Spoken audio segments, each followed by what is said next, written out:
oh, yeah, you will lay a desire. Then I'd wear that power.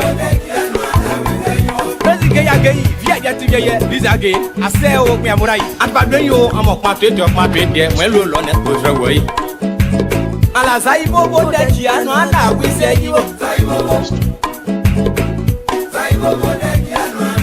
Papa Mora, get you up with anywhere, Momba Sibole. Sibole. L'arrangeur parmi national, très trop fort.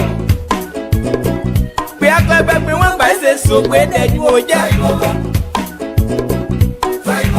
I want to say, there be you.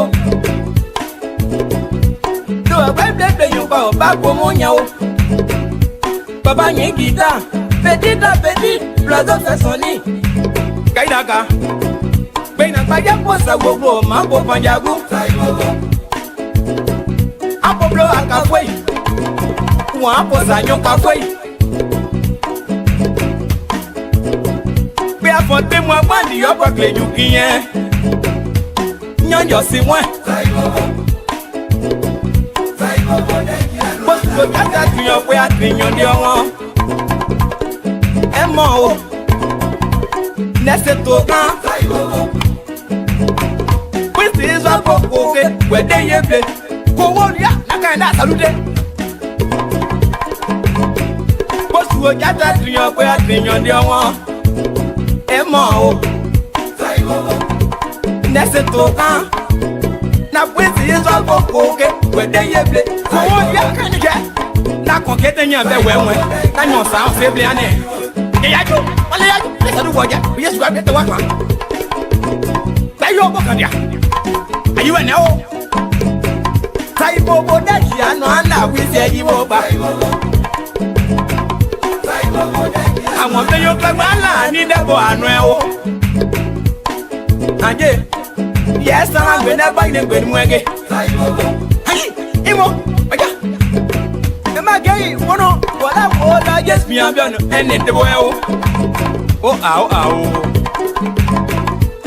Bobo that you know, we say you will. So like it, I'm going to never go. Netoni and Rayo. Hey, and you a book like just a word, yeah, I'm a walking ever.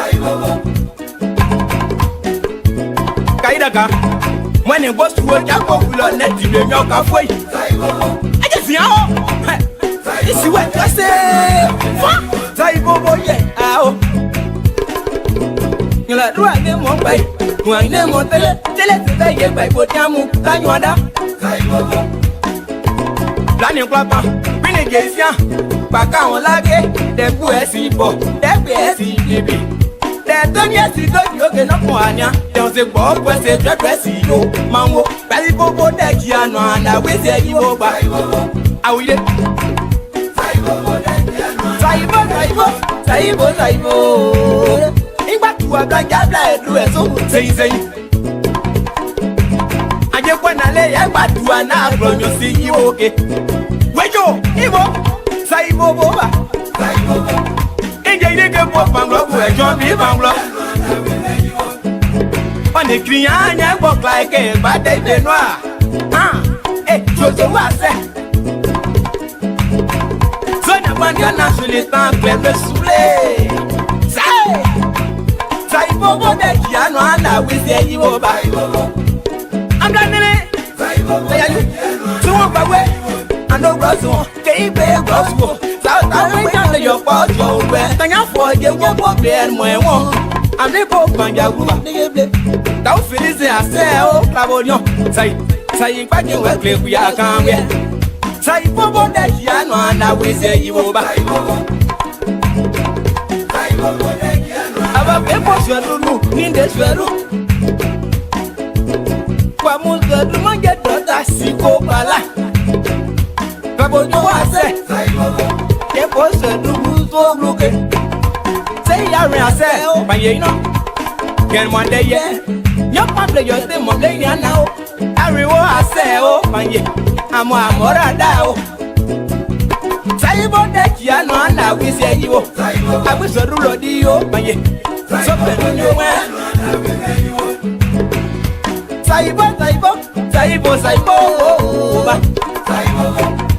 Saibo, that young one now will take you. Move madame le maire, read on your man, don't you? When you know I say, it's a mayo. That was where you also want when you. I'm original, I say.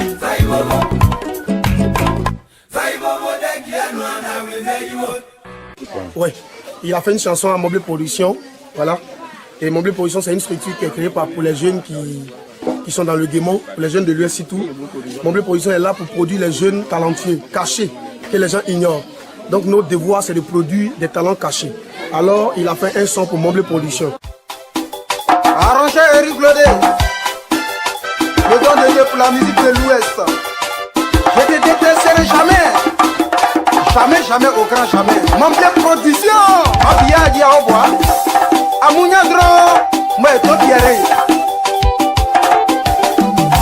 Moye, Pierre, moye, moye, Pierre, moye. Ato Pierre qui a volé, Pierre, moye. Ah, Pierre, ouais. Ndato Pierre se prononcer ide. Ato Pierre qui a volé, accroché au. Moye, Pierre, moye. Bossa bossa iko moye Pierre ji mo were mandoye mo a Pierre ji mo were mandoye mo Pierre we bebe ha ji a were Pierre mo moye moye to Pierre moye o to Pierre moye o to Pierre ji a were ba lo koje yo ji a were so no dunia embe Amado, let's appelé. Diamant qui bagnonné, Mawadia qui bagnonné, Dia, Plébonné na Kanyopo. Si à vous tienne, des Kanywe. Canyon de Cordon, c'est pas du Péa. Pierre, moye, Pierre, moye, Pierre, mon garba, oh Yahweh, moye, Jibla, no pigeon boba, Yeruno. Ma boye blé, Pierre, Pierre, moye, mon blé condition. Au Pierre, mon blé production. Assez au clan, Yahweh, à quel homme le côté.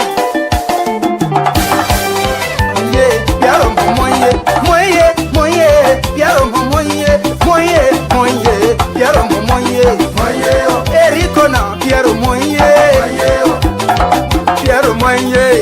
ah Chalicona, Pierre moye, ah to Pierre moye.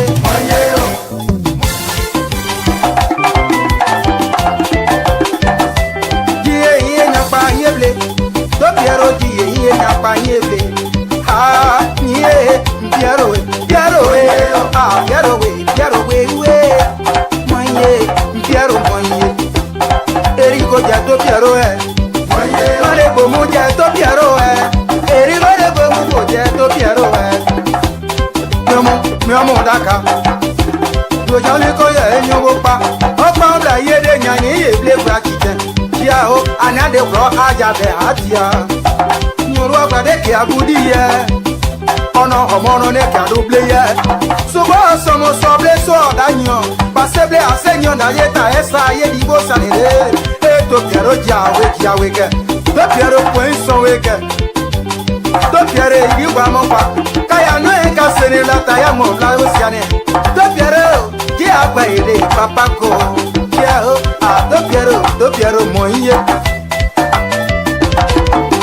Ah tu agba moe Dibe ko agba moe Ah you agba moe Pierre we Ah Pierre you agba moe Pierre we Pierre moye, Pierre moye. Glayo padà wẹ̀, nebo kango. Glayo padà wẹ̀, nebo kango. Ah tidieji, ah tidiewe. Ah mara tidie me o, awo. Buba kari to kwene to wake, asa o mande. Moye, Piero momoye, moye, moye, Piero momoye, moye, Piero momoye. Ese Sonia Routier, Aseo. Mama Sableye, Angela Bene, et Bobo Pambla Bouye, Angela Bene, Nama Bobo Pambla Bouye, Angela Bene, Angela Dio, Machaba Keyo, Daria Dio. Moye, Angelo Momoye. Oh, Mama Bokin Blo, yeah, Mama Kim Bloody, where you? Ah, Jose Majeki, Jose, Mama Jose, Daniel Kido, Hada Nicola, Mebotia, Mada Nicola, Tania, Nicola Breto Yamo, Ojuachi, Naipo de Wenge, Love when on la Chili Agia, Agia, Moye, Piero Moye, Moye, Moye, Moye, Moye, Moye, Moye, Moye, Piero Moye, Moye, Ale, Moye.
Casu, Mondui.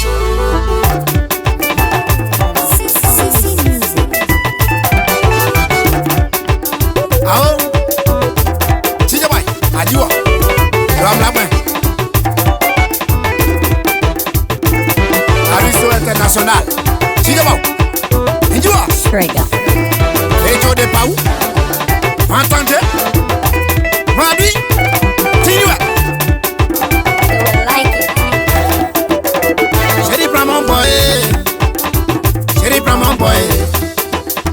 Moye plan boy Adiabaya do to bi awaru Adiabaya osinduo se de be boy ponyo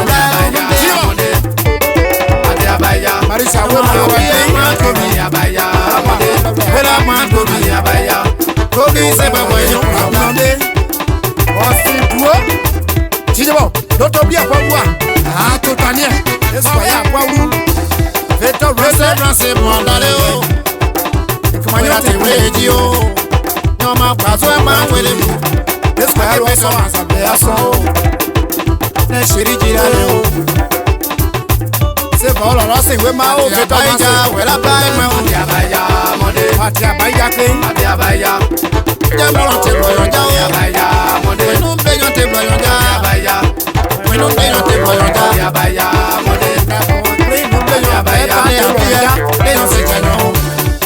Sunade. Sunmoji wetu adudeo. No pobia pobo macha wela tobata. Anya we mono sitenyo. Sentiabo. Boy, my lazy plan boy. You can not and J plan boy. Marison Jaiwa. Petit vejo plan boy. Aho atia baija wela. Je perosco. Say we ma oti joba. So go see we ma o. Nama manyo bia. No pobia pobo credit man loyalty. Ne manyo we from the Halino way. Halino te way Gio. Ese. Mon vieux père Gérard Champion. Le président de Paris c'est Blognonien. Mon way. Good evening, folks. Samson to LIBERIA Public Radio. Thank you very much for joining us this evening. We have a packed show here for you tonight. I'm dancing because I'm very, very happy. It's a very sad day as well. A friend of mine, Mr. Tape, Emmanuel Tape, that is, passed away this morning. We express our sympathy to the bereaved family as well. It's been a very tough month, but we'll continue to pray for the community. And hopefully the community will continue to pray for itself as well. So let us continue to do what we can to make sure that God is with us and God continue to guide us this evening. It's a packed show, as I stated. Welcome on LIBERIA Public Radio. I'm going to take a different route again tonight, as usual. I love it when I do that. Because the periphery of things, people are just picking. But they're not looking deep inside, and this is my job. I'm going to put aside personal feelings. I'm going to put aside personal habits and what have you, and go deep into the issues. And if you want to have an intellectual conversation, this is where you come. We don't cuss. We don't accuse unless we have proof. That's what we do here on LIBERIA Public Radio. Come on. Safety. This summer coming, we'll be dealing with safety here very shortly. But things are hot in Liberia, and let's go on. Samson to LIBERIA Public Radio, folks. It's a very, very interesting situation that is happening in Liberia right now. So let's start. Thank you very much. Stay with me. Let's have this conversation that will be helpful, and hopefully we'll be able to clear out some of the problems that we're facing. I hope that I'll be able to do that for my brothers and sisters that are listening to us this evening. Okay, let's go on. As usual, it doesn't matter how it is. You're supposed to maintain your credibility. You're supposed to maintain your dignity to know who you are. And this is who I am, and this is what I'm going to be doing here this afternoon. This is Samson to LIBERIA Public Radio. And as usual, we continue to, like I said, pray for each other. And at the same time, we want to be truthful to the situation that is happening back home. And I will be saying some things here tonight that most people might not even agree with me, but that's okay. As long as I'm saying it, I'm being very truthful. That's what counts. Folks, this is Samson to LIBERIA Public Radio. This is what we do here on LIBERIA Public Radio, of course. We try to get the situation calm and try to preach peace, because this is what is going to require of all of us. This is what is going to require of all of us, for us to be peaceful and be mindful of how we talk, what comes out of our mouth. It doesn't matter whether you have a viewer or no viewer. It doesn't matter. Be truthful and say what exactly you mean, and say what you mean. Samson told. Let's go on. This is Dr. Weir. And again, once again, I want to say here publicly, the first thing I want to say here this afternoon is that my brother, a friend of mine who is also a brother, Ekwe Lawrence, Elov Lawrence passed, and the behavior of the president and that of some of his members of the government were not very much representative of us. But that's personal. I'm not going to take that and hold it against the government of the Republic of Liberia. I can hold it against individual, because news that are coming back from Liberia now is not good. And to be honest with you, I don't see myself, with what I'm hearing, if these are truth, I don't see myself drinking beer with Dr. Weir. No way. I don't intend to. But that's personal. That has nothing to do with what is happening in the country. The country is above every one of us. Even Ikwe will tell us, he said, Liberia is bigger than every one of us. So you can't take your personal issue and try to wrap it around the government issue. That's two separate things. So those of us that have the ability to compartmentalize the personal issue from that of the government issue, we will do our best. Like I said, the rumors that I'm hearing, and I hope it's a rumor, I hope it's not true, that during the funeral of my friend and brother at the Painesville City Hall, there was information coming from the executive mansion that they want the lights to be turned off. I'm not too sure if that's true. I'm getting this from inside sources. I'm not too sure what the information is about, but we'll work on it. If it is true, then there's no reason for me to sit and try to drink beer with the president or what have you. But that's personal. That have nothing to do with the government. So please, I just want to get that quickly. So let me move on. This is Dr. Weir, and another video that I'm going to be playing here is Dr. Weir during the election. And I keep saying the reason why I keep showing this video, folks, is so that people will understand that besides the issue of trying to rebuild Liberia, these are some of the things that was affecting Dr. Weir at the time. I'm not too sure where they are right now, but we're still working on it. Let's work on it. This is Dr. Weir during the election, walking in the mud. In other words, walking in the footstep of his brothers and sisters in the interior. What do they go through if it's raining?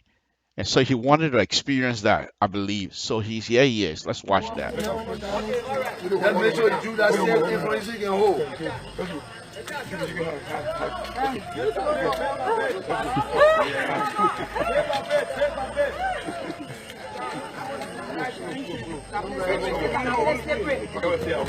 Yeah, you hold the stick. You are on the shoulder, but you must stick.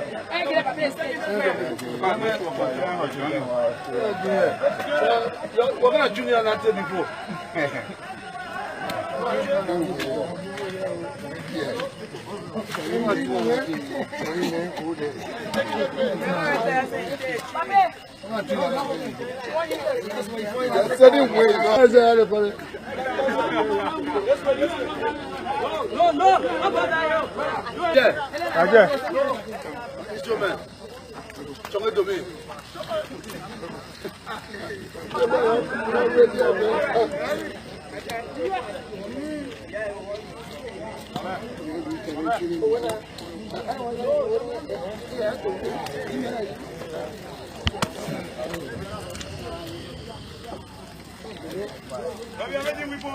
No, I beg you.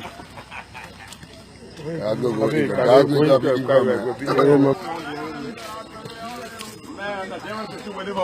think it's finished. Salome said, don't done.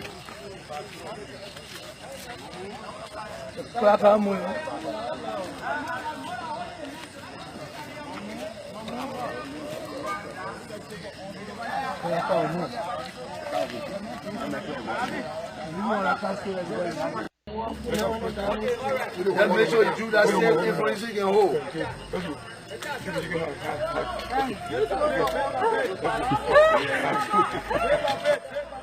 Okay.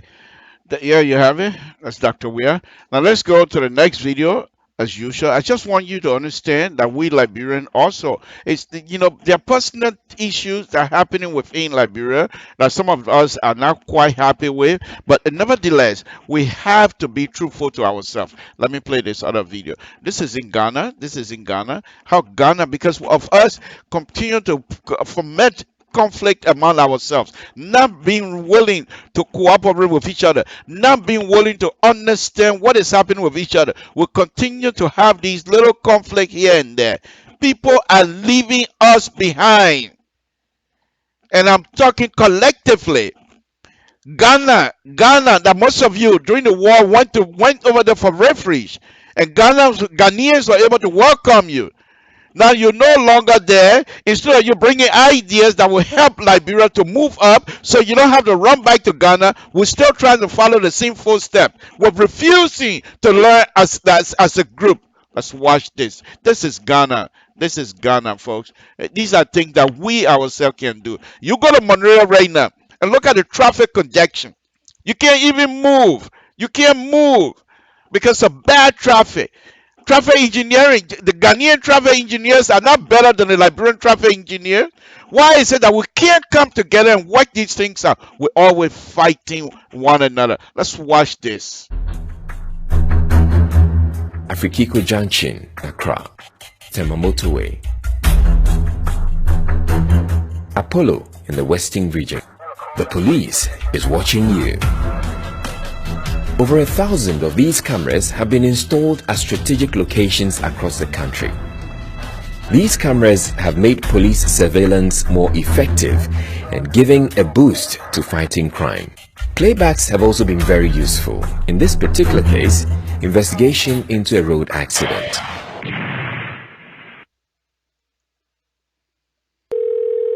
Good morning, police emergency. How may I assist you? These cameras are operated from emergency command centers in Accra, Kumasi, and Tamale that are now receiving a record number of calls.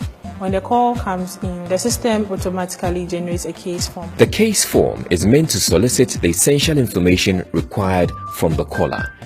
If it is a motor accident, are there any persons injured? If it is a robbery, are the robbers armed? And so on. All calls can be traced to where they are made. In case a call drops, the operator can call back. Once a call is processed, the information is sent to the dispatch section for patrol teams in the field.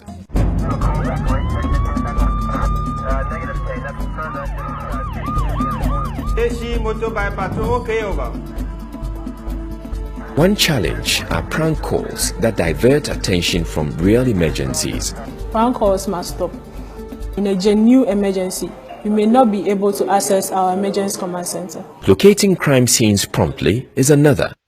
Many houses and dwellings in Ghana are located on unnamed streets. This is being addressed by the new GPS address system, which is an integral part of the new emergency response system. This command center is a milestone along the way of the transformational agenda that the Ghana Police Service has launched. The Ghana Police Service, as I speak to you, is about total number strength of 33,000. For the population of Ghana, the minimum strength should have been 56,000. At 33,000, the police to civilian ratio is 1:848, which is far lower than the UN minimum of 1:500. Therefore, the result to the digital intervention is meant to ameliorate or to mitigate the defect or deficiency or the deficit, which stands at 23,000 police personnel. This intervention, which is going to make it easier for the police to monitor crime and make it easier for people in need to get in touch, therefore making it more efficient for them to check crime, it's a welcome intervention. There you have it. That's Ghana. Something that we ourselves have the ability to do, and the Ghanaians are moving forward. They're not stopping. Now let's go to our own neck of the wood. Hold on, folks. Hold on.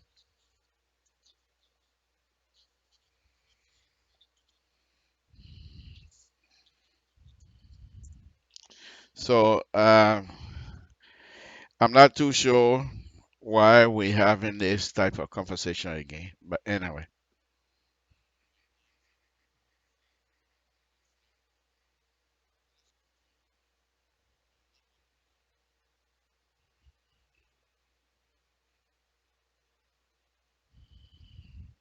All right.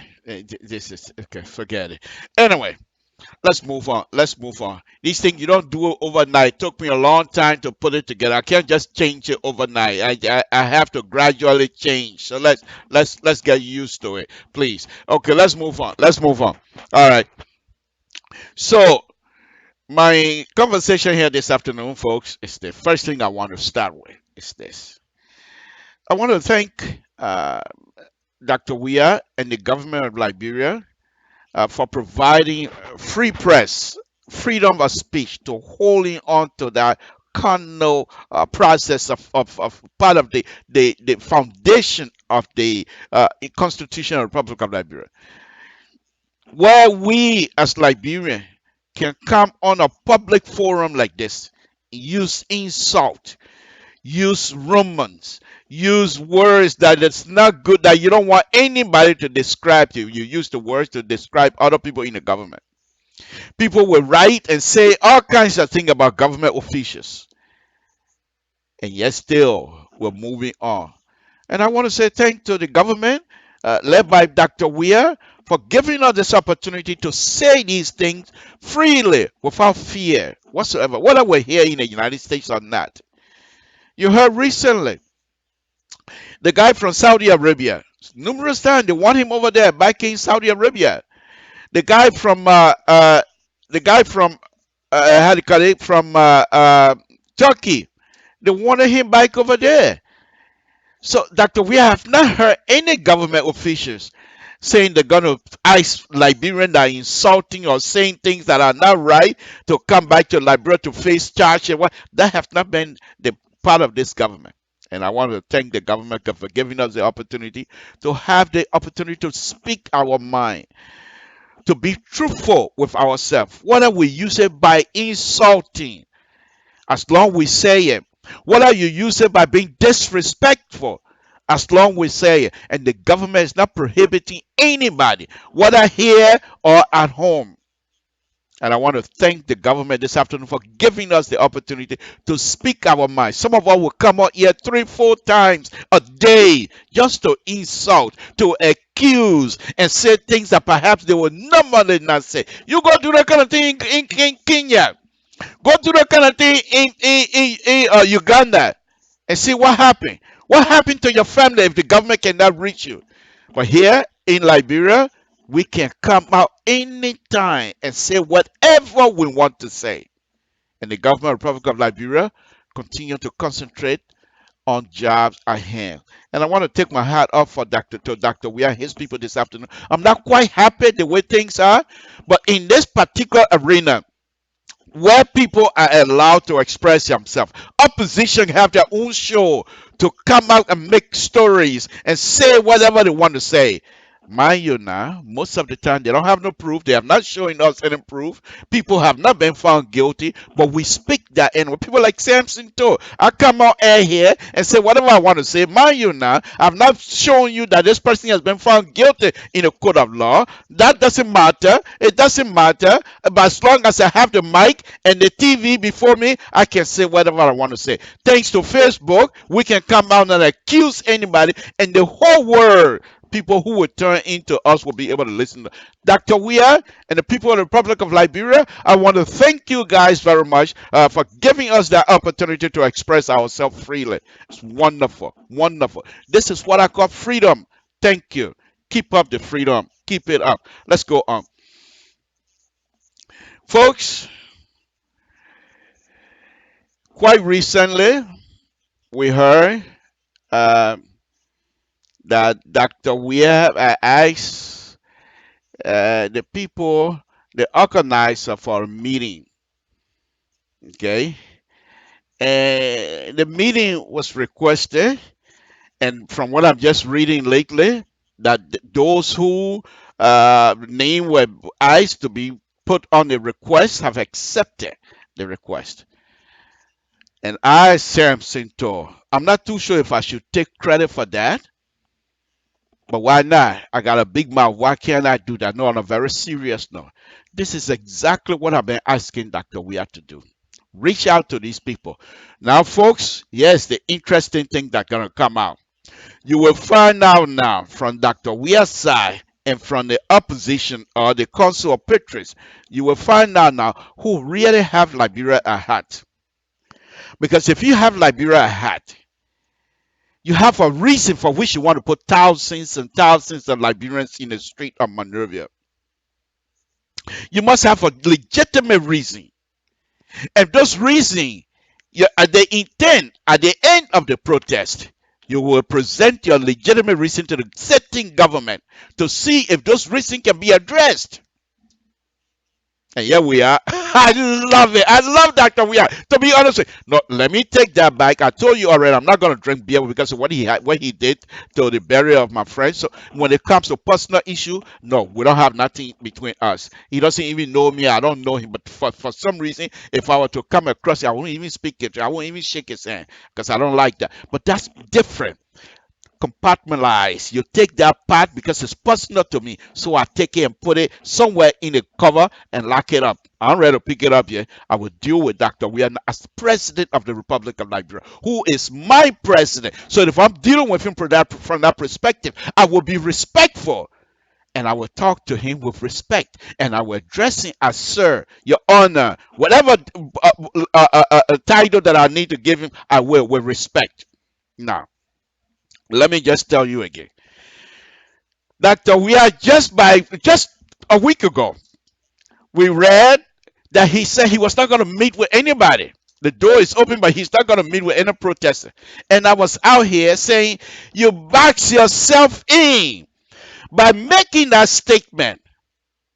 But just like any other person, he recognized very quickly that this is not going to work.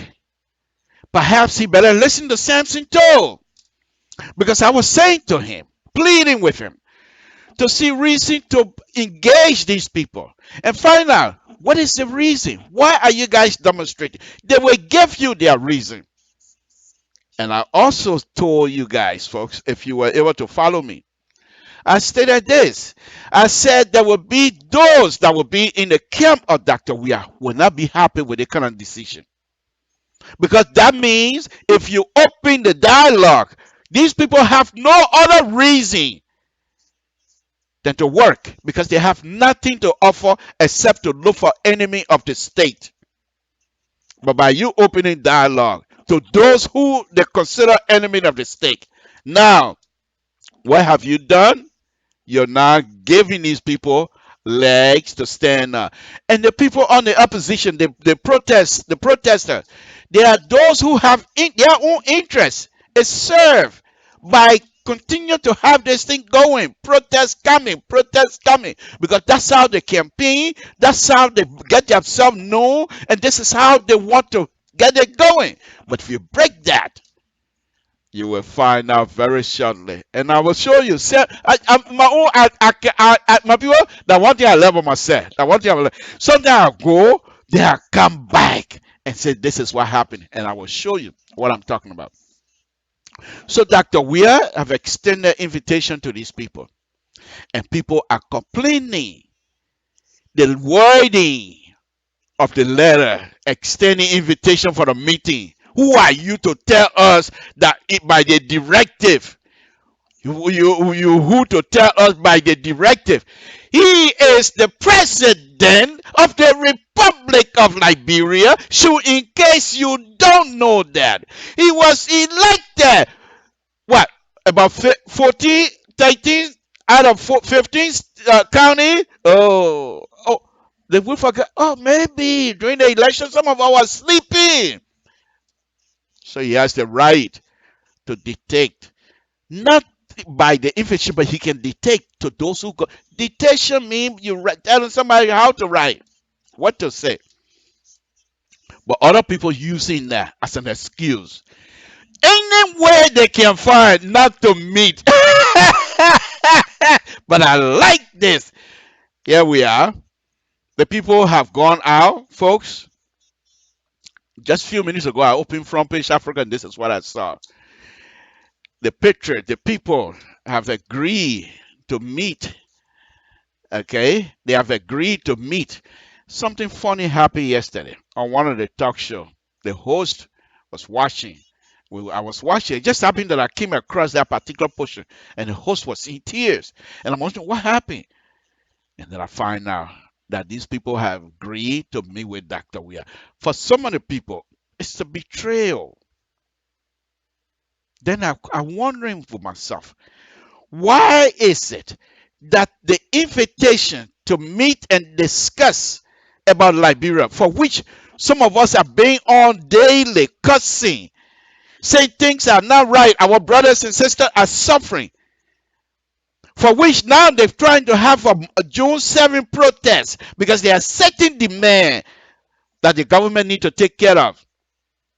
And now the government extending invitation, and because the people agree, some people are questioning that agreement. And let me show you. First of all, again, I want to thank the protester organizer. I don't care. I really don't know how the conversation gonna end. But the mere fight, they're not stupid, folks. I love this. And you see, this is what I enjoy as a political junkie. I don't like when people are quiet. Then it's not good for me. Then it's not good for my spirit. I like when they're engaging. That's when I learn. Who you're learning? Who's who? These people had accepted the invitation to meet with Dr. Weir. But here's the thing. There are those, it's not over you. You must say over. There are still people. Okay, Mr. President, the people you're meeting with, they got some kind of hating the agenda. Oh, I'm telling you right now. But you say you want me, okay, you'll go. There are those who pushing Dr. Weir not to go with a faith, not to go with an open mind.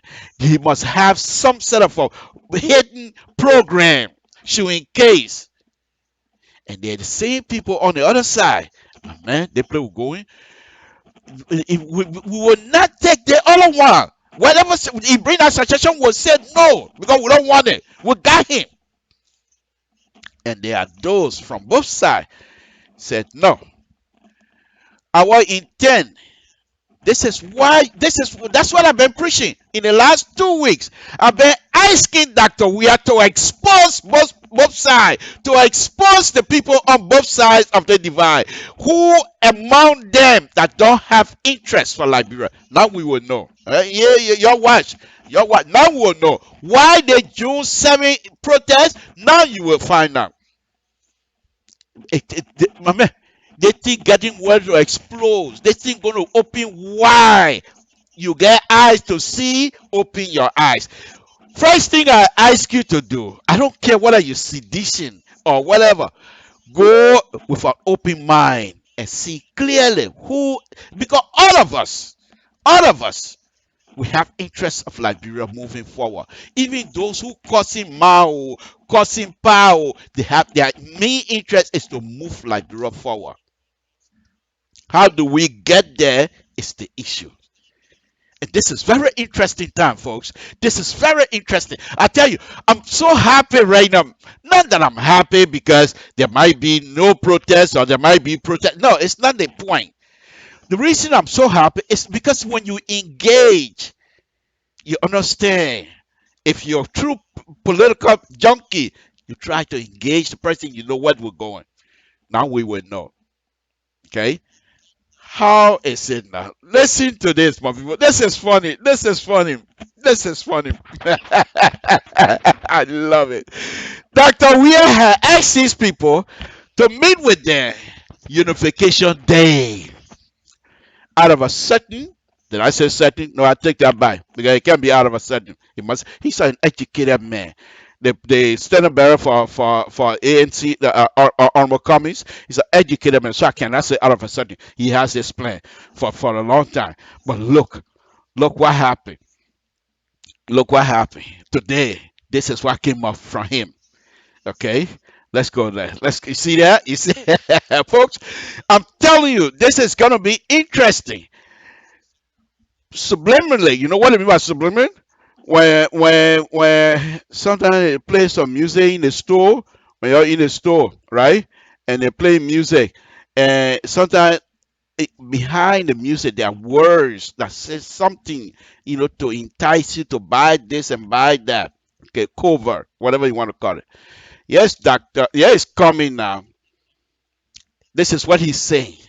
ANC political leader wants Liberians to remember the intent and purpose of unification policy as convened by Totman. The people supposed to meet and have a conversation, unification day. Coming and saying you gotta watch out.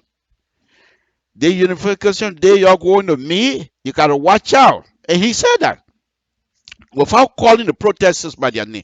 The political leader of the Alternative National Congress, Mr. Alexander Benedict Cumming, is urging his fellow Liberians that as they celebrate National Unification Day on Tuesday, May 14th, they should remember the intent and purpose as convened by the father of the Liberian national unification policy, the late President William V. Stadtman. In fact, he went into detail how they did the stuff over there in Nima County. In his Unification Day message to his Palestine and other, Mr. Cummings, a member of the four major collaborating political parties, further urged Liberia to not lose sight of putting the love of Liberia first during this difficult moment in our country history. So you see there, for me, it's a very interesting article. Read it, think about it, say whatever you want to say. But here is what I think is happening. Speculation. So why not? I'm Samson to LeBron Public Radio. Why can I speculate? Speculation. Is it not, or is it that Mr. Cummings is kind of feeling the chill of the Unification Day? Hopefully, that this huge protest might be diverted by pure negotiation tactics of Dr. Weir. Oh, I love it! And I think Honorable Cummings recognized this. So he said, let me get ahead now. Before people going over there trying to seek the Griffith train for themselves. Don't forget what a unification policy was. The intent. Let us don't lose sight. I told you guys a week or so ago, I was begging Dr. We have to do this because by doing that, and just exactly what I predicted is going to happen. Because if he continue to sincerely, don't go in there, Dr. Weir, and try to play games. Because these people are just like smart as you are. They are Liberians. Most of the people, in fact, all of them, all Liberians that cry in, whether they like you, they talk bad, but every one of us want Liberia to go to the best. That's it. Nobody among us, people who cry, cussing here and there, nobody is saying that Liberia should fail. No one. Everyone want Liberia to succeed. So, Dr. Weir, if you're going to meet with the people, have a clean hand. Because if you have a clean hand with a good heart, God will guide you. Don't worry about those other people that think they have your interest. They don't. Go in with a clean heart. You will quickly identify those that perhaps are coming in and are not truthful, and you will feel that. This is what God does. God will not play around. But if you go in with a hidden agenda, oh, let's see what people got. Then when they tell you what they want, then you want to circumvent it and try to throw some kind of a constitutional block and what have you. Then you're asking for the thing to turn on you. The protest that is coming. And I'm glad you're doing this. Because by you doing this, you're now telling the international community that I'm willing to talk to people even if I don't like them. My personal feeling is aside, because this is what many Liberians, even me, I've accused you of that. That perhaps you don't know how to separate your personal feeling from that of the government issues. And as a result, you try to do things that perhaps will pay back because you're in a position. I have accused you of that. So many Liberians have accused you of that. This is the time to prove people like Southam to shut his mouth. To shut his big mouth. He didn't know what he's talking about. What do you mean by Dr. We are you know how to separate personal feeling? This is the time you open up. And let's see what these people want. Very interesting. Very interesting. Very interesting. Now you have told the whole world, I'm going to have a meeting with these people. These people themselves, the organizer themselves, they're in a hot seat right now. Because if they come out of there, watch, this is where I usually enjoy Randy Shea in Front Page Africa. Anybody that blunder up during that meeting, he will write about it. Whether they're friends or foe, it doesn't matter. He will write about it exactly the way it is. That's what I always enjoyed this double-edged sword I call him. He will write about it and you will hear it. So if the organizer, they themselves are in a hot seat. Dr. Weir, if you want to test this, as soon as the people come in, just cut the air conditioner off. All of you stay in our house, you'll see we'll be sweating quick. Because it's a very serious business. This is a make and break for their political career as well, Dr. Weir. These people that are organizing the protest, it's also make or break their political career. In fact, it might even damage, if they're not careful, it might damage their character that perhaps it will take long time to repair. And this is what I've been begging you to take this route. Not necessarily to damage people's characters, but so that Liberian would know where we stand with the different political activities that are going on. Sansinto in the morning, get up after eating heavy cassava leader. He said, I am a political leader. I will save you. I will do this. Sansinto meeting with Dr. Weir. What do you have to say, Mr. To? We'll find out. Interesting. Because if these people, the organizer, they are not stupid. This thing is heavy on them as well. Their necks are on the line. The people have their necks on the line as well, not just the government of the Republic of Liberia.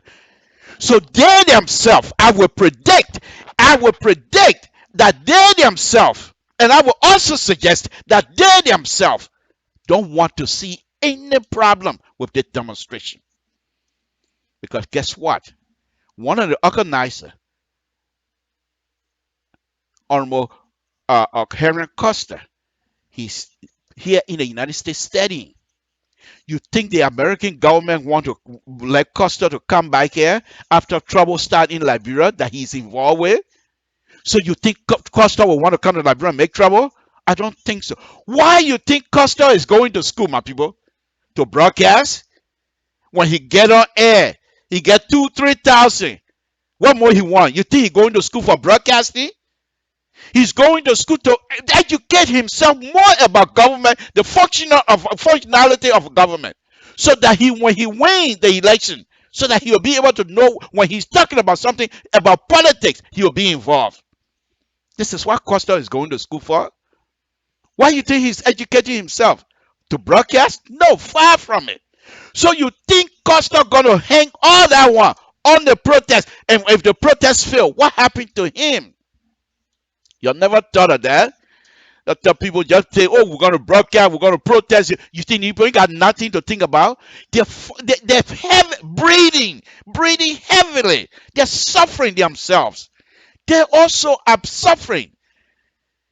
So it's not just the government, because they want to make sure that this thing is successful. They want to make sure that nobody gets killed. They want to make sure that nobody gets hurt. So this is not just one side. And this is why even Coluba, continue to go around the country to educate people about the demonstration. To say, when you come to Monrovia, these are some of the things that you need to do. You think these people are stupid? And this is why I've recognized that long time. And this is what I continue to insist and tell Dr. Weir, meet with these people. Meet with these people. Because there are some among these people that don't want anything peaceful. Because if you become a peaceful nation, how they will run campaign? What they going to run on? If things are peaceful, people understand exactly what happened to the $25 million. People understand exactly what happened to the $16 million. People understand that Dr. Weir is getting the money from the donor cover and building roads. People, these things are clear out there. What are they going to run on? What are these people going to run on? So if Dr. Weir, if you're successful in making sure, because there's going to be a lot of questions. These people, their intent is to find out what happened to these things, the money. Who's running the show? Why I said there's X, Y, and Z like that. They will even ask you question about the ambassador that was sent to the United States without confirmation. Those topics will come up. You be ready for that. But if you lay it out peacefully and you start, this is politics, Dr. Weir. Ain't no football game now. Because in football game, you're using elbow. You're elbowing each other. Want to get to the ball. This is politics. Politics, of course, it's involved, but no physical attack, no physical contact. This is all brain power. Are you able, Dr. Weir, this coming meeting, if you're able to at least turn 2 or 3 minds, not coming to your side, they will never come to you, that's fine. But let them now, after the meeting with you, let them feel, maybe there's something in that Dr. Weir's statement email. I think we need to look into it more. Once you see that doubt within a group, and that's why I want you to go in with a clean mind, clean hand, and clean heart, because God will guide you. God will guide you. You go in there and lay it out. This is what you want. Okay. If these are the kinds of documents you want, set up a committee. Let them come, because some of these things that these people want are not published knowledge. The government have to have some secrecy, my people. Security, secrecy, and things like that. So here in the United States, you see Congress and Donald Trump fighting every day. So that one is nothing strange. So Dr. Weatu can claim privilege. So that's constitutional. Those are things that they can go to court. But even to get to that court, the avenue must be there. Oh, my people, this is Samson Tola. I'm enjoying myself, folks, to be honest with you. Okay? If Dr. Weir, if you go in with a clean heart, clean mind, clean hand, and say, what do you guys want? They will ask for certain things. And they're not stupid. These are educated people. They're not dumb. They don't expect you to give the answer the same day. Okay. I hear your concern. I think your concern is legitimate, because guess what? Just like any other person, you're Liberian, your interest is to see Liberia move forward. I don't think any of you sitting around the table want to see this government fail. So I appreciate for you guys coming out to point out some of our weakness. And we appreciate that. We'll work on it. But here's what we're going to do. Why don't you guys try to set up a committee and forward the name of the committee to me, so that I will add my own, and then we'll work together and see how best we can resolve it. They are not stupid. But when you go in, Dr. Weir, and the people find out, because here's the thing. Like I told you, there are people within your circle that don't want to see this thing being successful. So what do? They will leak most of your conversation you're going to have in your inner circle meeting. They will leak it out. So by the time you get there, these people already have information about what you're going to be talking about. So you get in there and you miss one step, they will see that you're not sincere, and they will claim up. They're not going to be sincere with you either. And the international community, because you're in the driving seat, Chief. Mr. President, you're in the driving seat. So if this thing goes sour, they're not going to blame people that sounds into. They will come right back to the executive mansion door. So I'm glad the position you're taking, and I want to appreciate that, and I want to thank you for that. Like I said, those of us that are in this kinds of business, we do have the ability to separate our personal issue from that of the issue of the government. And once again, I think at this time, you probably have legs on most other government. Things are difficult for you. For example, the gentleman stated here the other day, you, the only president that have no knowledge about the financial management of the country. Okay, but you trust the people, and these people you have trust in, they're supposed to deliver for you. But honor Madam Salif, you can't put wolf over her eyes. because she ran the department before. She also know more about financial, how to manage things, how to steer, and that she know everything. So if you try anything, she know. But with you basically every night you go to bed, sir, you're trusting people. You're trusting people. So, and this is why I continue to say that it's going to be difficult, because I also want to truly believe that Samuel 12 will not survive this.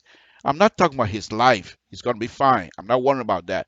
But I mean his career, in other words, to be finance minister. I don't think he's going to be finance minister long, because everybody in the country, even the international community, are finding out that Samuel 12, not that he's corrupt, but perhaps this thing is way above his head.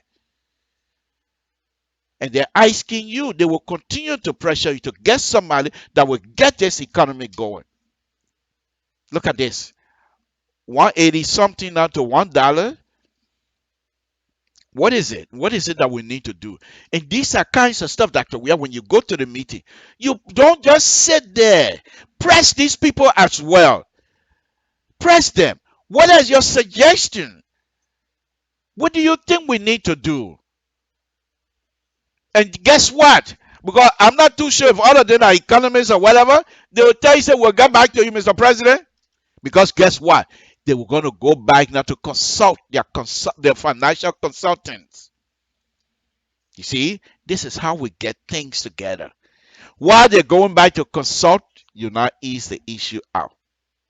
Okay, let's get back to protest. So now that we have this conversation, you're still going to protest, correct? Yes, Mr. President, we can't cut it off now because it's too late. Okay. How can we do it together so that our brothers and sisters that are coming from all over the country will be safe? At this time, you have people taking notes. You have your press secretary taking note, and the person must be sincere as well. Don't write what the person didn't say. Be sincere. And these people themselves going to also be taking note. Folks, I just love it. People are going to be comparing notes. This thing is now over. It's wide open. Wide open. I'm enjoying it. I'm enjoying it, folks. Very much so. Very much so. So back again to Cummings with his stuff, telling the people that you got to watch President Tubman and what are you? Okay. So his thing is now he's ready to talk about unification policy of from Tubman Day. He's talking about it now. That's good. That's good. So, again, folks, Samson told LeBron Pub Radio. I just thought that I tried to warm these things up this afternoon. Again, once again, I want to thank Dr. Weir for even bringing up such a wonderful idea where our brothers and sisters will be able to discuss. Let me go on now. Let me go on to the bad side if we don't have this thing resolved. So quite recently, according to the story on Front Page Africa as well, Edwin Snow and his people, delegate, went to ECOWAS, and they're publicly complaining to the body states of ECOWAS, okay, to say there's the situation back in Liberia, it not looking good. So we all need to be aware of it, okay? And by Edwin Snow making that statement publicly in the ECOWAS meeting, folks, that now have elevated this whole debacle to another level. These are people that make up most of the time during the Liberian crisis. These are people that make up most of the peacekeeping force. You think these people want to send their children again, Liberia again? So people like Edwin Snow is trying to prevent that kinds of stuff, telling them this is what's happening. You got to pay attention to us and get involved now before we start inviting you. Because one thing for sure, they're not going to sit there and let Liberia go into flame. That's not going to happen. That's not going to happen. So Edwin Snow, let me read that. Political event in Liberia have the potential to shadow country fragile peace. Liberia delegation to ECOWAS parliament warns. Okay. All right. That's Edwin Snow and his people. Let's just tell you the whole thing. Okay. I appreciate that. To be honest with you. because what Mr. Snow and his people have done, I'm not too sure if they did it with the blessing of the government of Liberia. I'm not too sure what policy that they're going by making this kinds of pronouncement. I'm not too sure if this is just a warning or just a conversation to the ECOWAS group. I'm not too sure. But however way it is, I think by Mr. Snow and his people to go out to bring this type of conversation to to that level, I think it's good. Because now ECOWAS, even though they've been paying attention, but now you can't say we didn't know. No, people from the House of Representatives, I've told you that already. So I think the level of awareness is now going to be a little bit raised to another level. And by their doing that, they're also going to keep their eyes on the protest that is coming. They're also going to keep their eyes on how the government respond to the protest that is coming. So these are very interesting time, my people. These are very interesting time. And I'm enjoying it. Like I said, I'm enjoying it because this is something that I think as a political junkie, especially from your own home. Of course, we don't want this every day, but as a political junkie, this is like a Super Bowl. But I hope nothing bad happens. Okay, where you have the exchange of ideas, people fighting over ideas, how to manage the affair of the country. But you have people like us running our mouth here every day, cussing. The maze of road is. How many times, Joe, we are now going to Totan to Steve from Totan people before I will call him Row? How many times? How many times, Joe, we are now going to looking time? They say, row, thief. Oh, the question we have to know. How many times? So why are we going to bring ourselves to this type of level? As though we have no understanding of the functionality of government. So the people, if that letter is true, which I believe is true, in there, you see, I love Liberians. I love Liberians. People, oh, that letter said, where in that letter make you feel that that letter is not true? Okay, that's fine. We'll give it to you. But even if the letter is true, don't you think that do you truly believe that this is the first time? No.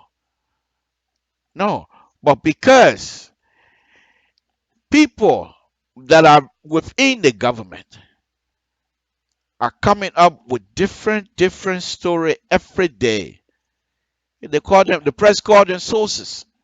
So the international community, they're not stupid either. So they go look to the bank. So, oh, what happened today? Oh, they borrow.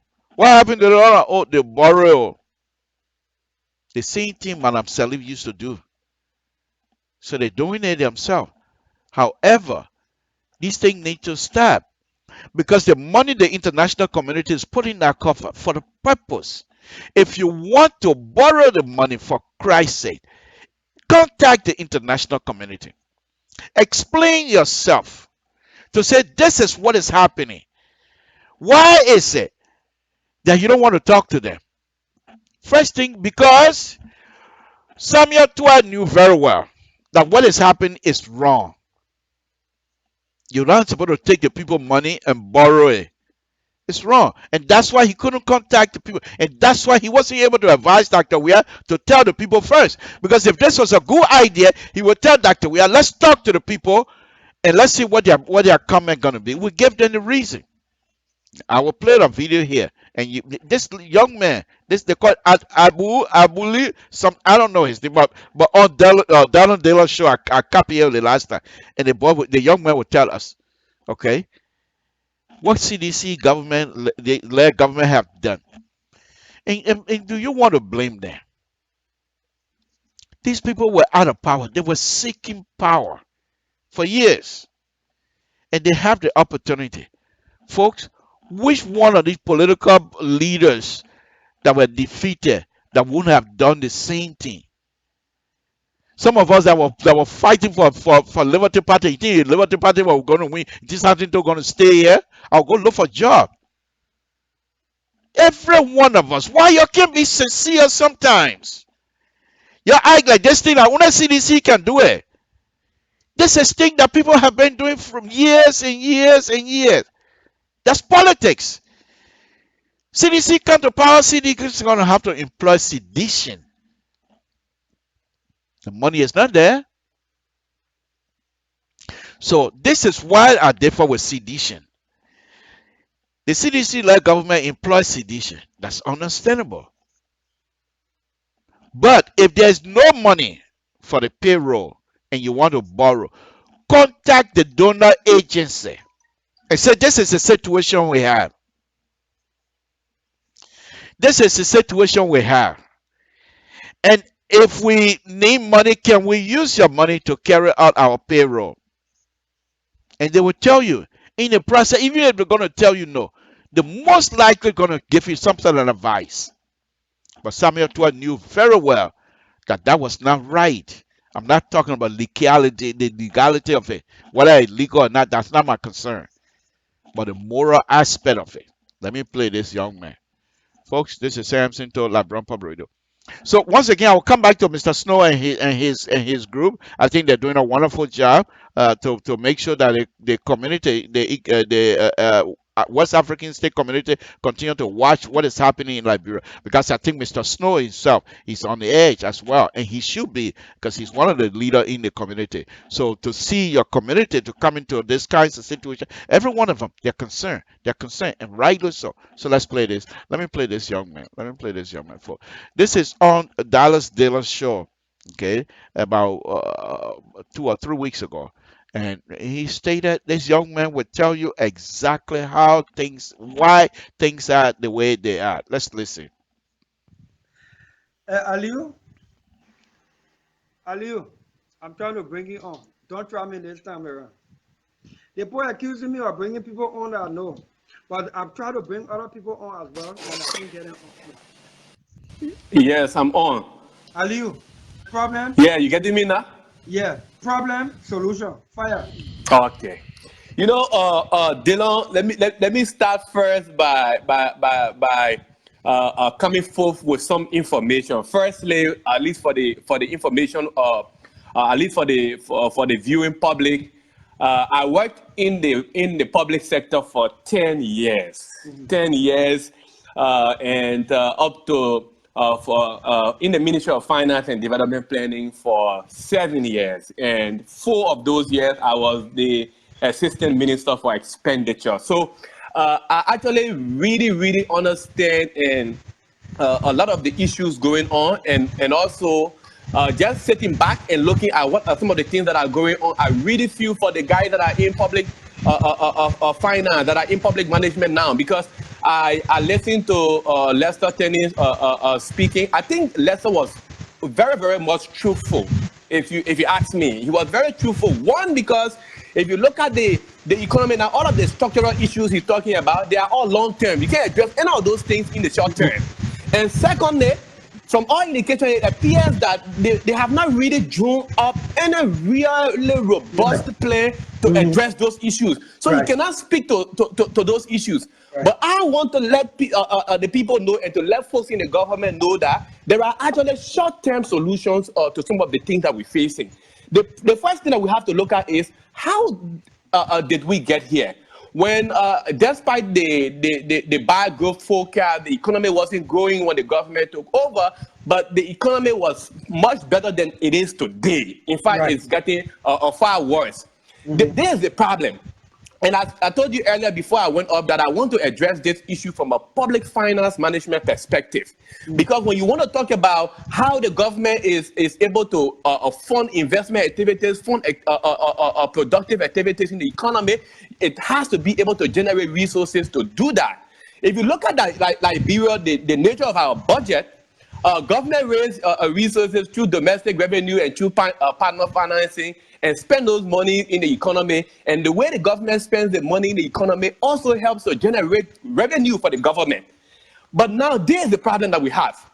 When the government took over, the instant risk, in fact, and I actually made this point known to some of the folks in the government that I had contact with, that I talked to when the transition was taking place. I told them that the biggest risk to the budget to public finance was the risk of the payroll going out of hand. Because why? You have a lot of ministers coming across the government bureaucracy from ministries, agencies, and all of these people were under significant pressure to bring on new people into those bureaucracies. So once you do that, you actually expand the public sector wage bill to a level beyond control.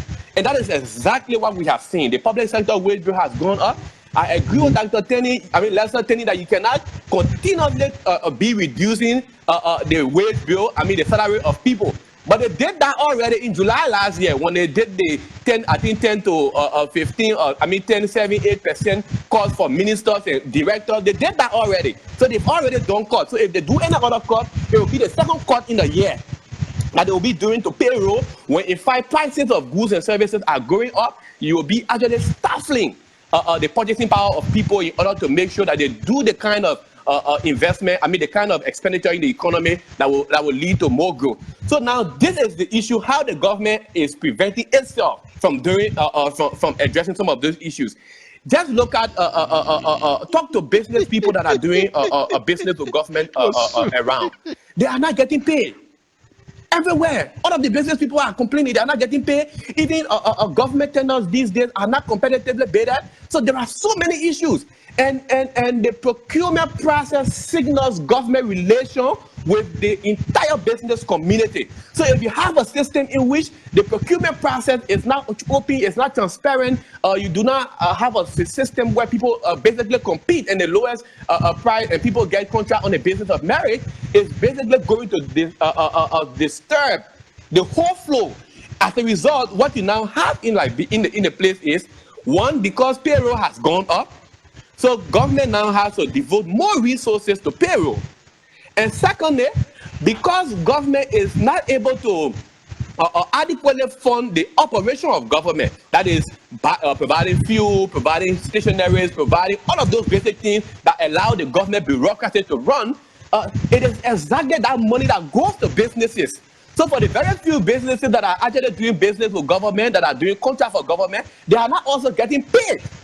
So some of these businesses are laying off people. So the first thing the government has to do is to bring confidence in the system. And one way to bring confidence in the system is to go back to a project that we did in 2016, 2017, before we left that ministry. We had this project where the Harvard Kennedy School came with Cadbury and they helped us, and we worked with them. And our whole plan was to actually reduce off-budget expenditure to make sure that government is able to spend its resources based on how the budget is planned. In fact, it was that particular work was pretty much broadcasted all around the world because of the progress we were able to make in a very short time. So what that means is government needed to now make sure that when the budget is passed, you get people to plan their expenditure based on what the budget resources are. So once that is done, ministries can now go ahead and do that procurement when they award contract. When they come to the Ministry of Finance, Finance Ministry will be able to grant allotment. And when the allotment is given to the ministry, the agency, they can go to that vendor can come and get paid. But that whole cycle has now been distorted. So now people don't get paid, and as a result, the public sector confidence in the public sector from the business community has reduced. And because of that, businesses are closing. So you need to firstly get those businesses back. One, government has to put the wage bill under control, and clearly the wage bill is not under control. And because even though, so there's the funny part, AB, the government is saying that they cannot reduce wage bill, and I agree it's going to be very risky to reduce wage bill, but the government keeps adding to the wage bill. So you keep employing people, and once you employ people, they got to get paid. The wage bill goes up. When the wage bill goes up, for every dollar increment to the wage bill, it is dollar reduction for expenditures that go to investment and other productive activities in the economy. This is common sense. But we continue to increase the wage bill at the expense of those productive investment activities in the economy. So at the end of the day, we can do everything. In fact, this is the reason why you see now that the government is unable to get ministries and talk to ministries. Some people are not even taking pay. Some vendors are not getting paid. All of these issues are creating tension in the public finance management system. I think the first thing the government is doing, I'm talking this from a purely technical perspective, because I really feel for the colleagues that are actually managing public finance now, because it is really difficult. The biggest problem we have now in the system is everyone, and all of the things I'm saying here, Delon, they are not strange, they are not new. There are colleagues in the Ministry of Finance, they all know these things. But because we have not democratized ideas formation in governance, it's making it difficult. And what do I mean when talking about democratizing idea formation? You need to have a government in which, for example, you have a Ministry of Finance, where the Minister of Finance, by being the Minister of Finance, doesn't mean you have all of the ideas. There are people in that ministry that have been there for 10 years, for 15 years, they've worked there, they have expertise. You need to be able to leverage the skills, the very massive pool of highly credentialed people in that ministry and across government, to be able to use those skills, get the ideas, and work on those ideas to make sure that we solve these problems. But if we want to just come on Facebook every day, this government will succeed, this government will succeed, we can all go quiet and we all join the logic to say this government will succeed. At the end of the day, we are going to suffer in this country. I tell my colleagues, I tell some of the other colleagues, I said the best thing we can do is we all need to come together and put our ideas together to make sure that this economy is turned around. Because if this economy continues like this, all of us are going to suffer. Take, for example, the pay cuts now. Who is the pay cut affecting? It's affecting those who are on public sector payroll. The very people who have been, and I tell you, if this continues, they're going to have additional pay cut. So the government needs to have a freeze on payroll. One, the government needs to have a freeze on new hiring. They have to be clear about that. That is the first immediate step government needs to take. Any other increment to the payroll, any other addition to the payroll has to be, for example, new teachers based on the need that maybe you need to put new teachers to certain areas, or health center, you need to bring health workers on board, or maybe security people that you need to treat additional security people to fill gaps in certain areas. But where you're bringing people in a very normal administrative bureaucracy, public bureaucracy across government, it is scaling and sucking out the real strength of the public sector. So this is the problem that nobody wants to talk about, because when you talk about it, people feel that, oh, okay, you're talking about people's job. Where you been all night? I mean, I've been here, but you know, my evening prayer, I had to even cut my evening prayer short because I say I had to come to class today. And, you know, yeah, because I said I had to talk. I gave you another 20 minutes. No, seriously. I gave you another 20 minutes. Thank you. I really need this time, you know, because and I like the fact that so many people are listening, and we got to talk about these things frankly. Because let me just tell you this: a lot of colleagues, you know, since we left government, you know, we realized that initially we started to talk, we were critical, we started with publishing some reports, for example, through CIPA. The perception was that, oh, you know, people hate the government, they're trying to bring the government down. But just look, take for example, Dylan. All of the issues we raised in the CIPA reports, everything has come to pass. Everything. All of the issues we talk about. So what I have done personally, we've been reaching out to some of the officials that we know when these things come up, we go there and advise them. Gentlemen, colleagues, this thing, you have to change code. We have to do things differently. Because at the end of the day, I know very well that some of these things that we're talking about, the minister isn't aware of that. The minister doesn't know how some of these things work. I know very well that some of the very senior people who are making decisions don't know how these things are done. But at the end of the day, we all need to come together. We make sure politics take the back seat. Let's put our arrogance aside. Let's come together. Let's call for some conversation. I call for a national conversation on the economy since last year, June. That we needed to have a national conversation on the exchange rate. The economy was going down the wire. But nobody, in fact, everyone say, oh yeah, maybe this guy looking for a job, or people trying to be noticed, you know. But this is not it. This is not it.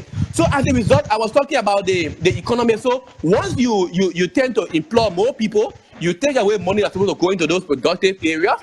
And now because you are taking money away from people that's supposed to go into productive areas, you don't have a situation where government is able to do other things. Take for example, the president went today to Nukuta and he made announcements. He made announcements about housing, okay, clearly it's clear that maybe those funding, the allocation for that may not be in the budget.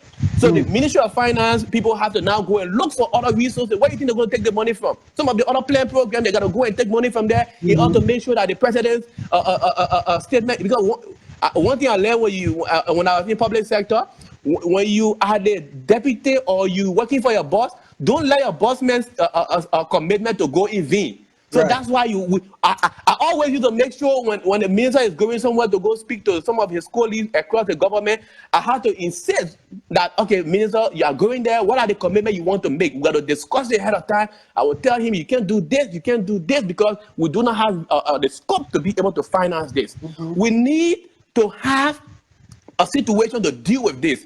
And I tell you this, there is one other very important point that I think the people, everyone needs to know. The advantage the Minister of Finance has today, none of the finance ministers ever under Madam Seli had that advantage.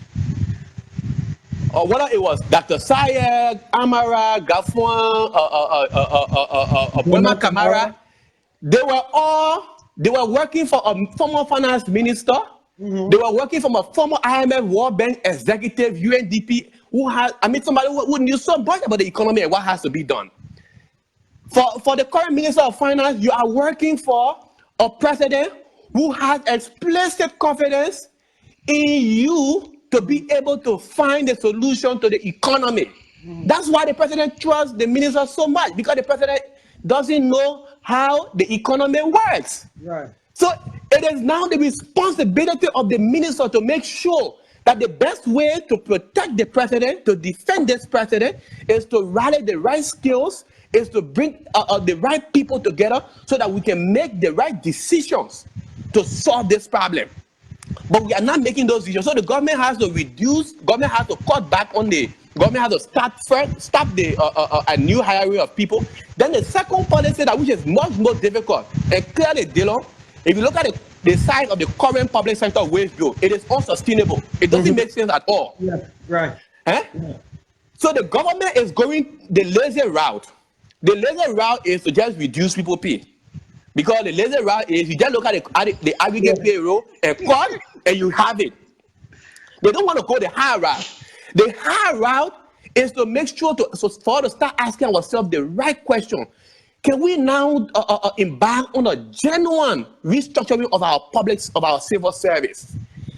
Do we need the number of people that we find now? I know the reason, and you know the reason they don't want to ask those questions, because by the time they ask those questions, to answer those questions, they will have to start reversing some of the decisions they have taken over the last 1 year, 3-4 months. You know, because a lot of the people they have hired around, ordinarily they should not be in those institutions. You know, so the government actually scored a spectacular own goal on the economy, because when the government came on board, they formed a difficult situation. The option they had was to start immunizing the economy by taking the right decision to stop that. But they didn't do that. They said, okay, that's our time now. So let's employ our people. They added to the public sector wage bill. Now, when they started adding the public sector wage bill, we knew that there was implosion. So when the implosion happened, everyone said, oh no, we got to cut salary. Trust me, if they decide to leave the public sector wage bill as it is, that is to leave all the people that they employ, leave on the wage, on the payroll, and cut pay today, and cut pay by July as they are planning. Trust me, by next year, by the time we reach May, June, July again, they will have to cut pay again. So at the end of the day, people pay will go down. Somebody that are making say 1,000, that pay will have to go down to around 600-700. And by doing so, in an environment where prices are going up, and where logically the only adjustment to the payroll is supposed to be an upward adjustment to account for the change in inflation. Even if you can't get the man pay up, you got to be able to give him what inflation is taking from him. And, you know, it is going to be a serious problem. So I think we really have to come down and start thinking. Let's stop talking about all these things about the structuring, agricultural sector, all these ones. Yeah, these are long-term things. But the real decisions that are killing the economy now is the way the government is managing the small resources that we're generating. From a technical perspective, we need to have a serious conversation about these things and start to think about the hard solution. in order to solve this problem. Because we don't do that, we are in a mess. And I'm saying this, and I'm saying with this level of vigor. It is because these are things that I've played with. I implemented reforms in Liberia, and besides some of the reforms, in fact, I also advise other countries, Gambia, Sierra Leone. I work with colleagues from other countries in order to advise them on some of these reforms, and they are taking the right decision. They are doing the right things. But Liberia, where we have made significant progress up to 2017, all of our progress we made, they are all relapsed. We had a structure in place in the Ministry of Finance, Tax Management unit, basically to do the thorough analysis, working with the ministry so that you cannot have a ministry where, by being the minister come and exercise discretion whole day, and also that payments get made that are not planned, that are not on budget. As a result, that takes away from the ability of the budget to deliver its objective. We have to deal with all these issues.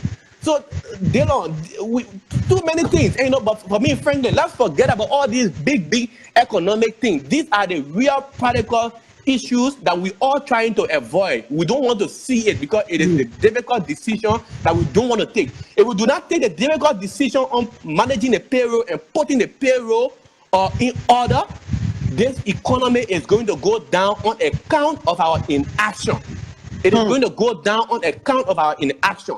So somebody somewhere listening needs to see this as a pretty much very honest and audacious call for somebody who understands exactly what the country is going through. And I tell you for free, there are so many of our colleagues in the Ministry of Finance that are aware of these things, but they can't talk. Because when you go to a meeting, as soon as you want to talk something, you have a 2-hour date. And when you blanket and you categorize professional people like that, you stifle democratization of ideas. People won't bring ideas together. People won't give you ideas because now everybody is afraid to give ideas that are contrary to what the minister is thinking. Right. If you have a minister where everybody's scared to give you ideas because their idea they want to get is different from what you're thinking, trust me, you are bound to fail. And the reason why, if you are in a country like Liberia, we should not pray for the failure of our Minister of Finance, because when the Minister of Finance fails, we all fail. We are all going to suffer. When the Minister of Finance fails, Minister Samuel is not going to go without a daily bread any single day. Aliyu. He's not going to go with, Aliyu. We can schedule another day. And because it's already late now, I know. Aliyu. Yeah. Folks, that was deep, wasn't it? Now, here's the interesting thing here for Doctor. We have to think about this young man that just spoke. There's two things I want to say about him. First of all, he's very young. He's a Liberian, of course, but he's very young. Don't let him utilize all of his energy outside of Liberia. And then when he comes to Liberia, he's no longer able to perform. Then you want him to use him. This is one of the reasons why I said, what's his name? Samuel Twas not going to last long on that position. They're going to get somebody else, because this young man make more sense. Just explaining. This is the kinds of stuff. In fact, I would like to throw myself in that too. As an engineer, this is something that you strive for. When you're done with your design, you want to make sure that the lay person, the person who doesn't even have idea of construction, road construction, the person must take your plans and able to understand exactly what you're trying to achieve. And this, I'm not even an economist. Most of you here that are watching here, you're not an economist, but you understood exactly what this young man is saying. Things that are causing problems, you explain in a layman term, that meaning like even people in Waterside will be able to understand. And you let a man walk in Monterey not even have a job, and you expect to succeed. You have two over there speaking all the big economy English, map out. You saw me wasting water before you come map. See, because I'm not an economist. Map out for them, it means something. For me, it means water wasting. I'm cleaning. I'm mapping. These are kinds of things on a very serious note that give you a hard time. Yes, the second point that I want to make. The Patriots, the Council of Patriots, have this young man as one of their people. They're behind them. So he's giving them good ideas. And if Dr. William comes to that meeting and not come with clean hand, with clean heart, and have another agenda that people have given him, then you're not gonna have it. Dr. Weir must go in there, approach these people. What exactly we're doing that you think is wrong? This thing this young man stated here. Probably this young man have already given them a note. What to say? What are some of the things that need to be done? The people in the economics, the people in the security sector, the people in the engineering sector, the people in the health sector, all of them, since they're all not going to go speak at the same time, every one of them putting note together and passing it on to the Patriot Council of Patriot, and they will go as part of their demand.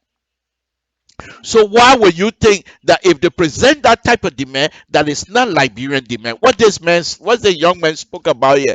You think if this, what he stated here, which part of this thing that are not true?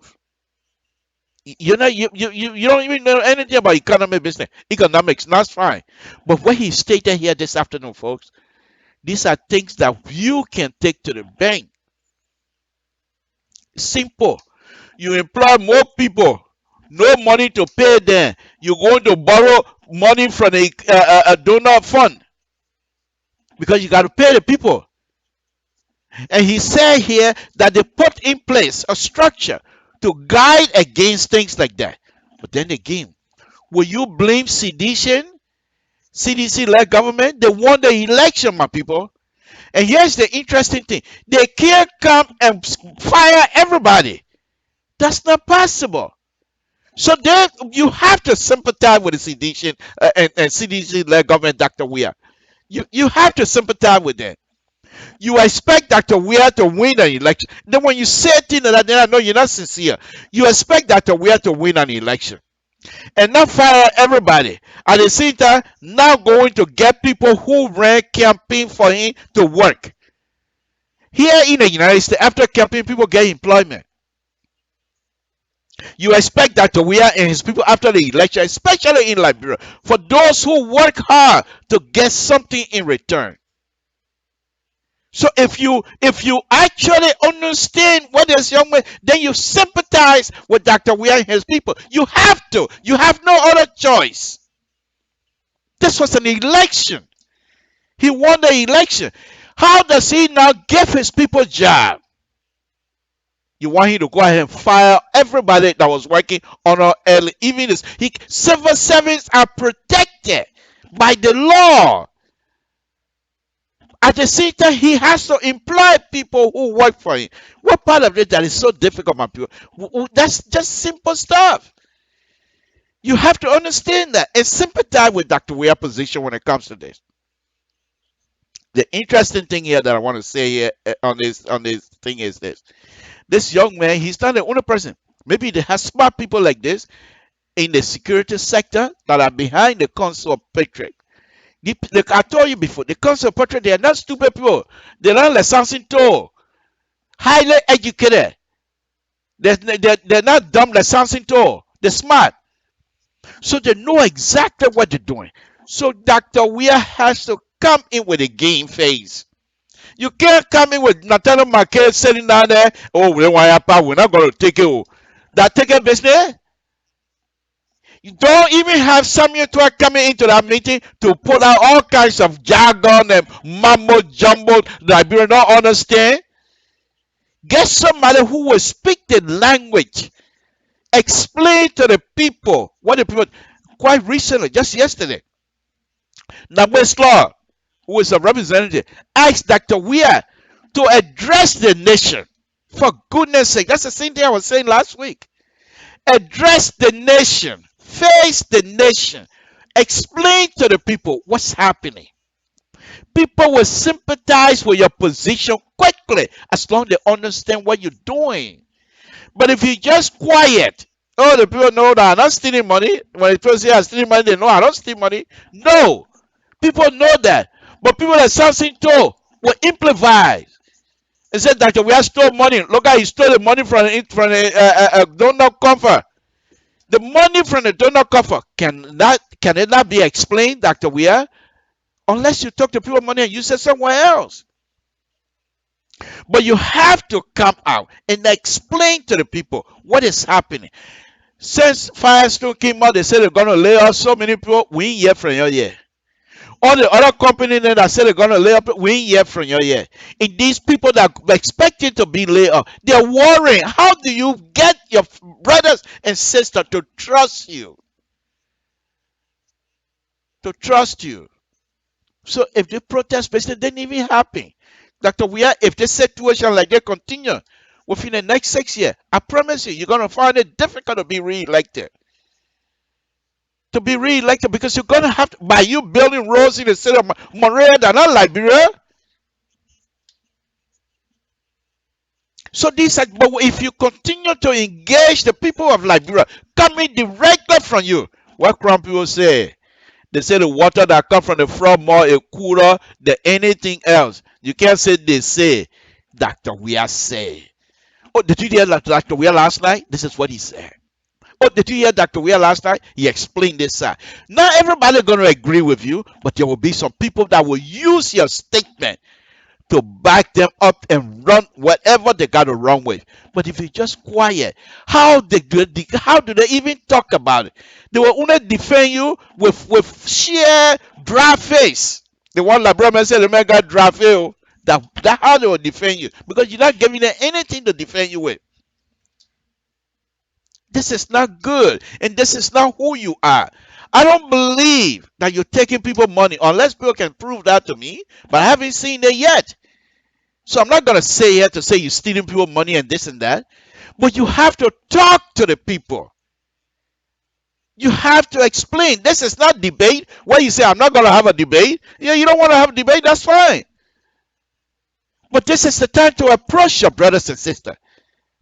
Talk to them. It says not the same Dr. Wiata went to Minnesota before the election, mesmerized the people over there, spoke like a PhD. Where they said that you're scared of that, please talk to your people. Talk to the people. Explain what's happening.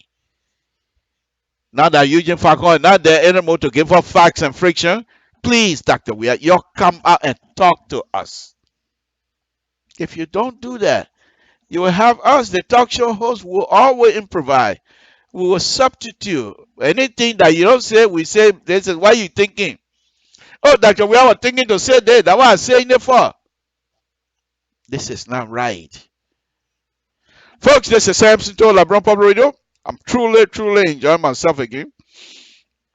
I'm truly enjoying myself. But let me now turn to something funny, Samson. I'll come back to the show and rack it up on a very serious note, folks. We here on LIBERIA Public Radio, our intent is to make sure that our brothers and sisters get exactly what we're trying to do here. We're not here to degrade. This is not a place to cuss. This is not a place to degrade anybody. If you want an intellectual forum, if you want an intellectual conversation, I'm going to be opening a line here very shortly. You come to LIBERIA Public Radio. Even that two people say, you come, we talk intellectually. We don't cuss.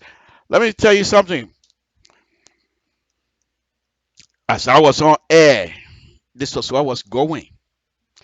LIBERIA Public Radio, the management of the LIBERIA Public Radio trying to, you know what Donald Trump did to Comey, FBI director, when he was in LA, and they fired him from LA while he was speaking to people as FBI. This is exactly where the management, Nathaniel Cry and then Alfonso Zionso tried to kick Samson to out. I'm gonna read it. Nathaniel Cry, this old man will never change. I give up. Alfonso So, he's not playing commercial. Cut him off the air. Nathaniel Cry, let's wait and see. They want to folks, they want me out. I'm reading it. Nathaniel Cry, let's wait and see. Alfonso, he determined not to deliberately, or he's not listening to us. Alfonso, I'm wondering if he took money from George LPR management, thinking that I took took money from Dr. Weir. It's true story, folks. True story. They want me out. They want to kick me out. I wonder if he took money from Josh Weir to be playing this video instead of the money folks. I'm serious. Where you found Samson from? I see Nathaniel because of Nathaniel. We all got introduced to each other. So Nathaniel and myself, where he asked where he got the old man from? They want me out. First, let me stop it. I just thought that I shared that with you. I just thought that I shared that with you. The same thing Donald Trump did to Comey while Comey was in LA. Okay? While Comey was in LA and got fired. They want to fire me while I'm talking. First, I just thought that I shared that fun with you. But I promised them already. Next week, I will reprogram my stuff so that we'll have all of the commercials that they've been playing. It's because it's not fair for LeBron Public Radio Wells because there are people who we have commercial for us, and each of us that have our show should be able to come on and play those things. The difficult thing is it's difficult for me to get to those commercials, and they're so big they can't text them to me. So we have to find means. We have a Dropbox. I just never been able to get into the Dropbox because I don't have the password for it. They've been sending me the password over, but I don't remember. I leave it over, I lost it. So, but I will do what I can. Let's get back to the show, folks. Thank you very much. I just thought that from time to time we just share fun as brothers and sisters. So let me get back to this here, folks. Let me get back to it, then I'll open the line. Okay, folks, this is Samson. Mr. So, if you're listening, please pin my number. Let me put a number. What's the number say? Okay. Okay, I think this number is 916 912 1236. I believe this is the number. Try it. If it doesn't work, let me know and we'll try something else. Give me a call, Samson to LeBron Pub Radio, and we will do the best here. Mr. So, and once again, if you're listening, please tag my number so that people will call, and it's not coming through. Okay. All right. Okay. Okay. All right. Okay. Just give me a call. Give me a call. We'll find me here. 916. Mr. So, if you're listening, please pin my number. Okay, folks. Once again, before I get off here, I just want to point these things out. The people that are going to meet with Dr. Weir tomorrow, I believe it's tomorrow. Dr. Weir decided to meet with them. I think it's wonderful for us as Liberians to have our leaders having a meeting and not having a duel among themselves. I think it's a wonderful thing, and we really, really do appreciate it from both sides. But I want you as a participant, I want you as audience of this wonderful thing that is experience that we're going to have tomorrow. I want you to pay close attention to what is happening. Okay. There will be those that will come out of that meeting and not satisfied. It's always like that. Everybody goes in and they want to win, but those who will be going in with the intent of compromise will be the true winner. But if you go into this meeting and thinking you're gonna get everything, then you're not sincere either, because then you're not serious about the Liberian people, folks. This is what I have to say on that. Once again, it's a wonderful, wonderful afternoon. Samson to LeBron Public. I've been out here now going to almost 2 hours. Let me now try to wrap it up here. And next week or so, we will do more things here. LeBron Public Radio not only be playing commercial, but I think I will get back to the system of getting the right call and what have you, like we used to do before. We will do it that way. But if you care to give me a call, then that's fine. If not, no big deal. We'll move on. Thank you, Mr. Soul. We appreciate it. And thanks for folks, this is Samson Tola Proper. I want to thank all of you again this evening. In the meantime, let's listen to this music as we try to take leave of you. Thank you. Tune in tomorrow for Mr. Social though, and see how best you definitely you're gonna enjoy yourself because he's a wonderful, wonderful broadcaster host. And usually when he comes on, he brings people on from Liberia, and then you will hear for yourself. This is Samson. Stay with me. I'm not ready to leave yet. Let's stay with me. Okay, let's listen.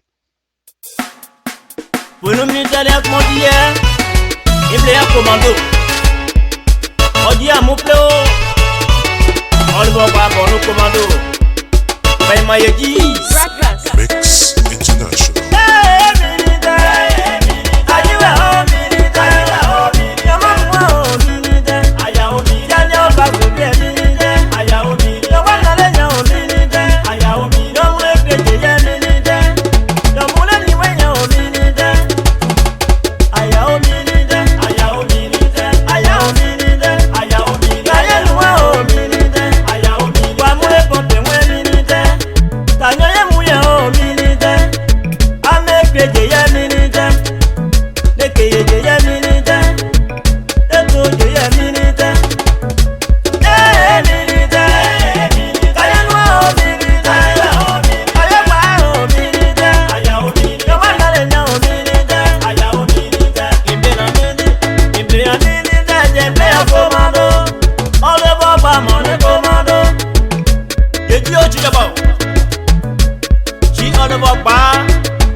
Okay, folks, Samson to LIBERIA Radio. I want to thank all of you again this evening for tuning in to us. We'll say good night to all of you. But before I leave, let me just read the last caption from the CEO. It said, there you go. Your job is safe. Apparently, when I was talking, somebody from within the public pressured them, and now they gave me back my job. That's one of the good things I like about people. You say one thing, but wait, your one fast they put pressure on it and say now my job is safe. Thank you, Mr. CEO. Thank you. I got back my job, my folks. Let's play and let's get it going. I'm just playing with you. It's a wonderful, wonderful afternoon. Thank you, folks. Let's get it going. Good night. Well, thank you very much for tuning in to LIBERIA. Thank you. Good night, folks.